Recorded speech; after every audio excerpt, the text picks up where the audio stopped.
आज के वीडियो में हम बात करेंगे एक रहस्यमयी किले के बारे में, जो दूर से आता है नजर पर, पास जाते ही हो जाता है गायब। किले में घूमने गई 70 लोगों की बारात हो गई गायब। देश भर में अनेक ऐसे किला हैं जिन्हें हम जैसा देखते हैं वैसा ही पाते हैं, लेकिन यह कहानी उस रहस्यमयी किला की है जिसके बारे में हम आपको बताने जा रहे हैं, जिसकी विशेषता ही इतनी डरावनी है कि अनेक लोग इसे सुनते ही यहाँ जाने के बारे में सोचते हैं। बावजूद इसके यहाँ सैलानियों की भीड़ लगी रहती है। इस किला का विशेषता यह है कि 12 किलोमीटर दूर से ही किला की आकृति स्पष्ट रूप से देखा जा सकता है, लेकिन जैसे ही हम किले के नजदीक जाते हैं किला वैसे वैसे गायब होने लगता है। नजदीक पहुंचने के बाद तो जैसे कुछ समझ पाना ही मुश्किल हो जाता है कि जो दूर से देखा था क्या हम वही हैं। इतना ही इस किले की कहानियाँ भी डरावनी है। हम बात कर रहे हैं बुंदेलखंड के टीकमगढ़ जिले में स्थित गढ़ कुंडर किला की। यह किला मध्य भारत राज्य के उत्तर में स्थित एक छोटे से गांव में स्थित उच्च पहाड़ी पर स्थित है। ओरछा से सिर्फ 70 किलोमीटर दूर है। यह मध्य प्रदेश में विरासत के किले में से एक है और प्रेम, लालच और भयानक तोड़फोड़ का एक महान इतिहास है। गढ़ कुंडर इतिहास में प्रमुख व्यक्तित्व नागदेव और रूप कुंवर है। उनकी प्रेमिका का कहानियां अभी भी बुंदेलखंड के लोग गीतों में गाते हैं। यह इस तरह से स्थित है कि 12 किलोमीटर से यह नग्न आँखों से दिखाई देता है, लेकिन आप इसे करीब पहुँचते हैं तो यह दिखाई नहीं देता है और इसे ढूंढना मुश्किल हो जाता है। 1539 ईस्वी तक राज्य की राजधानी का इस्तेमाल किया गया था। बाद में राजधानी को बेतवा नदी के तट पर ओरछा स्थानांतरित कर दिया गया था। यह है डरावनी कहानी। पूरी बारात हो गई थी गायब। स्थानीय निवासी इस किले के बारे में जो बताते हैं उसे कुछ डरावनी कहानी भी है। स्थानीय वृद्ध डोमर सिंह बताते हैं कि अनेक वर्षों पूर्व इस किले में घूमने के लिए आई पूरी की पूरी बारात गायब हो गई थी, जिसके बारे में अब तक कोई सुराग नहीं मिल सका है। यह बारात अभी भी रहस्य बनी हुई है। डोमन सिंह के अनुसार काफी समय पहले यहाँ एक गांव में एक बारात आई थी, जिसमें करीब 70 लोगों के शामिल होने बताते हैं, जो कि सभी गढ़ कुंडर के किला घूमने के लिए आए थे। बताया जाता है कि बाराती किला में घूमते घूमते वहां चले गए थे जहां कोई नहीं पहुंच सकता था। यह किला की जमीन के भीतर की हिस्सा बताया जाता है। इसके बाद बाराती वापस ऊपर नहीं आ सके। इस तरह पूरी की पूरी बारात यहाँ गायब हो गई थी।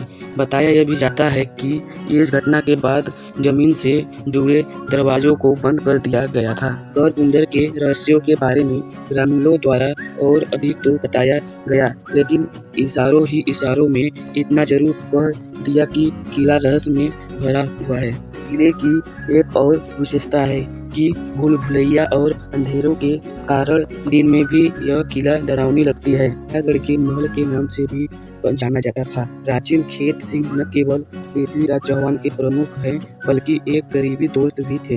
वह मूल रूप से गुजरात से थे। उन्होंने युद्ध में परमल शासक शिव को पराजित कर लिया और किले पर कब्जा कर लिया और खंगर वंश का नींव रखी। उस समय तक यह जीनागढ़ के महल के नाम से जाना जाता था। यह खेत सिंह खंजर था जिसने नींव रखी और जिंदाक मुक्ति क्षेत्र में खंजर के शासन को मजबूत किया। वर्ष 1212 ईस्वी में उनकी मृत्यु हो गई। उनकी मृत्यु के बाद में खेत सिंह के पोते महाराजा खूब सिंह खंगर ने जिंगनागढ़ पैलेस को दृढ़ किया और उनके कुंडर किले के नाम से रखा। किले से लेकर 1347 ईस्वी तक शासन करते थे। जब मोहम्मद तुगलक ने इस किले पर कब्जा कर लिया था तो बुंदेल शासकों के लिए प्रभारी सौंपे थे। देव आखिरी खंगेर शासक थे जिन्होंने कई अन्य खंगर सेना के जनरल के साथ हत्या कर दी गई थी, जिसमें एक बुर्जे शासकों ने हिस्सा लिया था। उस समय में बुंदेल वीर सिंह देव ने इसके लिए आवश्यक नवीकरण का काम किया और इसके वर्तमान स्वरूप को प्रदान किया। विशेषताएं भी दंग करने वाली। गढ़ कुंडर किले में 150 फीट की ऊंचाई है और 400 फीट की चौड़ाई फोर्ट में प्रवेश द्वार हैं जिनकी ऊंचाई 20 फीट है। किले परिसर की सुरक्षा सुनिश्चित करने के लिए बाहरी दीवार में गज़बो टावर की संख्या है। ब्रिटिस्टर बिलोचमन ने इस किले के बारे में प्रसिद्ध किताब अकबरनामा में बारे में लिखा है। उनका कहना है कि किले एक हेक्टेयर क्षेत्र में फैले हुए हैं। यह इस तरह से डिजाइन किया गया है कि यह नए अनुपात को बनाया गया है। एक पहली बनी रेत पत्थर से बना है, वो स्थानीय क्षेत्र में आसानी से उपलब्ध है। यह इस तरह से डिजाइन किया गया है कि अंदर के कमरे आसानी से बाहरी को लेकिन बाहरी व्यक्ति अंदरूनी नहीं देख सकते हैं।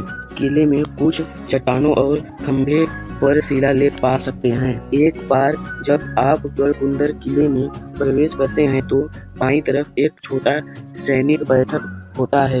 यह दक्षिण सेना में है। किले के प्रमुख पहाड़ टावर परिसर के दक्षिण पूर्व पर स्थित है।